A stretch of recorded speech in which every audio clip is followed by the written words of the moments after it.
Get that one out of play, and 8 seconds remaining here. Columbia College Navy essentially on a victory lap, looking for any more points, but they do not at all need them to go ahead, close out week number 2 in such a dominant fashion as well. York University, they came into this match as the higher team, got that week 1 win, but will not find it week 2 as Columbia College Navy has tied up their record at 1 apiece.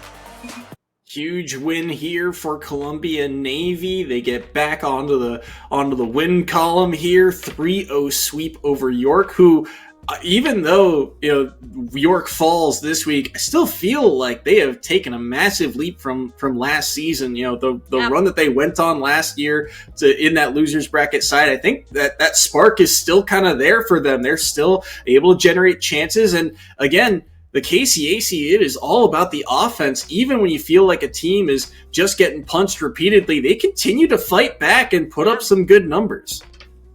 This isn't a huge downfall for York University. And like you said, they are taking that momentum that they gained from that losers bracket run in the previous season. They're applying it here. They're progressively getting better and better. There were a lot of clean plays that happened and just like a tiny couple of things that need to be tweaked. And once those are pitch perfect and ready to get back on the field, they're seriously going to be able to contend with teams at a higher level. And, they took on Columbia College Navy today as well.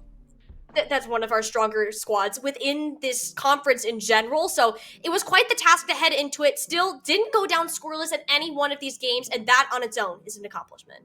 Really enjoyed watching Bondo and Ace's defense. They got called out a few times, but they also made a lot of key saves to help keep that series within reach. But I think at the end of the day, the MVP was Excels. The number of key touches he had in this series. Cryptic had a lot of game-closing goals, but often set up by the newcomer, and that's what makes Columbia College so exciting. Unfortunately, we won't get a chance to hear from them. No interview this week from Columbia College, but we'll still be celebrating their victory as they get the 3-0 sweep over the York Panthers. And I think that just about wraps things up here for us in week 2 of KCAC action. So, Tiny, any kind of final shout-outs to help wrap up the day?